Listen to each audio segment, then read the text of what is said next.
So friends, it's 9th chapter of audiobook How Life Works, and the name of the chapter is Imagine. In 1986, I decided to write a book. I knew nothing about writing books. Since school, I had never written anything longer than a postcard. All I knew was that I had a title, Being Happy, and I wanted to sell 1,000,000 copies. I wrote one paper per day before breakfast. I also made a cassette recording to play in my car. I had a simple message that repeated over and over. Being happy is an international bestseller. It continued for half an hour. For the whole of 1987, I played this recording every time I got into my little red car. Well, actually, I only played it when I was alone. My friends seemed to prefer Dire Street. In mid-1987, I sent my completed Being Happy manuscript to publishers around the world. All I received were rejections.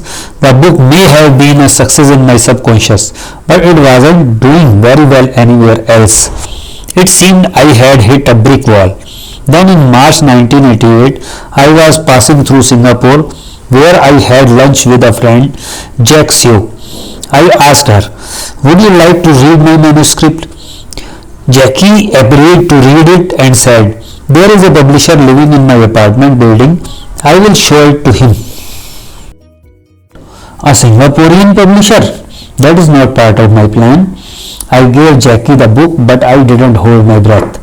Within 2 weeks, I had a publishing deal with Jackie's neighbor, Ian, and within 18 months, I was living off my author's royalties. Being Happy continues to sell today. You ask, Andrew, what if you had never used the tape recording? Would it have happened anyway? Next topic is two friends playing acting. In 1970s, Fred Couples and Jim Nantz were buddies at the University of Houston. Fred was a dedicated golfer with dreams of winning the US Masters, and Jim had ambition of becoming a top sports announcer. Together they would often play act a scene where Fred, having just won the US Masters, were interviewed by the CBS announcer Jim Nantz. In 1992, Fred won the Masters. He was ushered into the butler cabin to receive the famous green jacket, and there to get the inside story was CBS Jim Nantz. At the close of the interview, they embraced with tears in their eyes, no doubt reflecting on how the imaginary scene that they had so often rehearsed in Houston had just unfolded before the world in Augusta. Would Fred Couples have won the Masters Golf Championship without the play acting? Would Jim Nantz have achieved his dream without the play acting? Would it all have happened anyway? Here is what I knew. There is not a successful actor or astronaut, brain surgeon, pilot, pop star, president or pole dancer who didn't imagine that dream over and over and over again long before it happened. Restriction doesn't work. Laws always work. The law of gravity is never broken. For example, when a plane flies, it doesn't mean that the law of gravity is broken. It means that forces stronger than gravity are pulling the plane upward. Once there is enough momentum, the plane lifts off the ground. The law of attraction is the same. You need momentum. You plant your goal firmly into your subconscious. Once it is there, you have it. But most importantly, it has you. When your goal has you, you don't have to figure everything out. It is more like you go along for the ride when you have the knowing that you will be successful, and it is only a matter of when. Doing the work is a joy. Doing your best is automatic. When your goal is not showing up, one of these explanations is likely. You chose a boring goal and quit thinking about it, so you didn't attract it. You got stuck in reverse gear with lack thoughts. If you dwell on lack, you get more lack. You are doubting it, and when you doubt, you don't have the necessary feeling to achieve your goal. You never became comfortable with it. Set a date. Here is something else that the book tells you, but which often doesn't help. They tell you set a date. They tell you choose a date by which you will have bought the house, found the perfect wife, scored the dream job. Dates usually add stress and give you reason to doubt. Obviously Obviously, sometimes your plans are attached to a fixed date, a wedding, a speech, or a tournament. It makes sense to see and feel those events unfolding perfectly, attached to a date. But in most other instances, see and feel your goals achieved and let them unfold in their own time. How do I know when my goals will happen? When your goal feels perfectly natural, when you say to yourself, I know it's going to happen, and I am so comfortable that this will happen, that I am in no hurry. That is when your dream job or boyfriend shows up. But it would have happened anyway.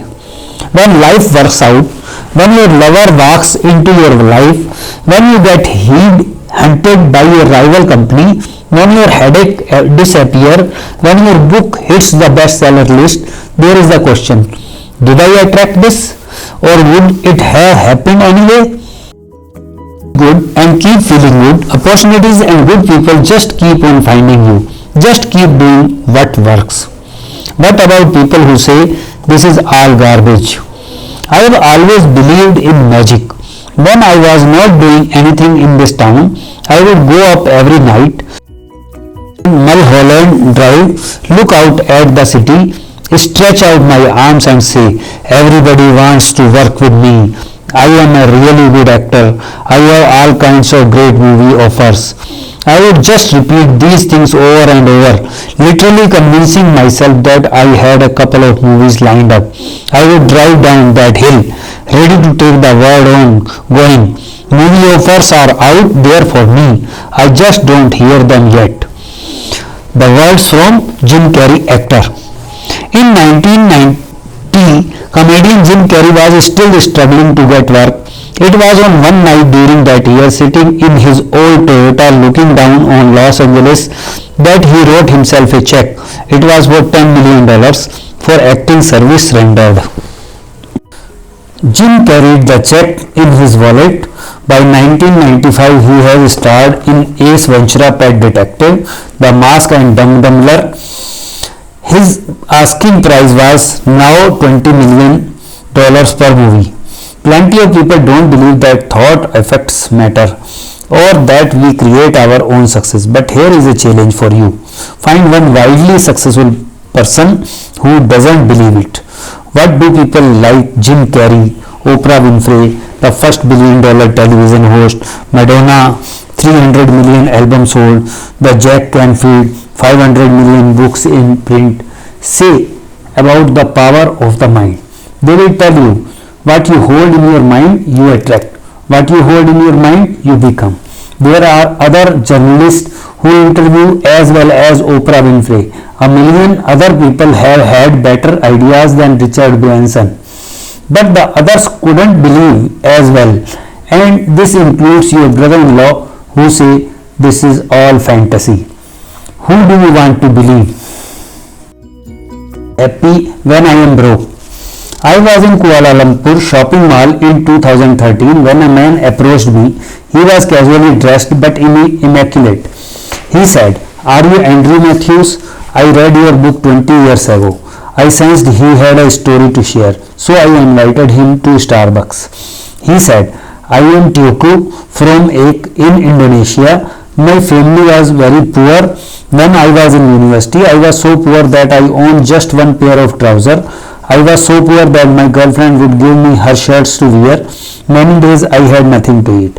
When I was at my lowest point, a friend loaned me the Indonesian version of your book, Being Happy. Apart from textbook, it is the first book I ever read. I began to understand that we choose our thoughts. I began to focus on what I had instead of what I didn't have. I made a list on a card of everything I wanted for my future: a good job, a wife, 2 healthy children, an apartment, a nice car." He leaned forward. "Today I am the regional business development manager for a multinational corporation. I travel the world. I have a wife and 2 beautiful girls. They go to the best schools." Teuku eyes welled with tears. "Your book changed my life." My eyes were full of tears too. I felt so happy for Teuku. I must make 2 points here. Firstly, my book didn't change his life. Teuku changed his life. Secondly, there is nothing new in my book. These principles have been around forever. Tiku said, I still have bad days, so I keep that card on my wall to remind me how far I have come. He asked about my next book. I explained that How Life Works was about the power of emotion. How you think matters, but the real power is in how you feel. Tiku said, for the last 20 years, whenever I wanted to get to the next step, I would try to feel what it would be like to be already there. When I was hungry, I would try to feel what it would be like to have enough food. When I had no job, I would try to feel what it is like to have a job. When I was a worker, I would try to feel that it is like to be a manager. He asked, is that what your book is about? Yes, Tiku, that is exactly, absolutely what this book is about. What about those successful people who never read a book about the subconscious mind? Some people just know that thoughts are magnetic. They don't need books. They don't need to be convinced. Some people are born knowing what took me 1,000 books and 30 years to understand. They just spend their life feeling as good as they can and knowing that everything will work out. They just know this is how life works. Next chapter is The World is Your Mirror, and it is coming very soon.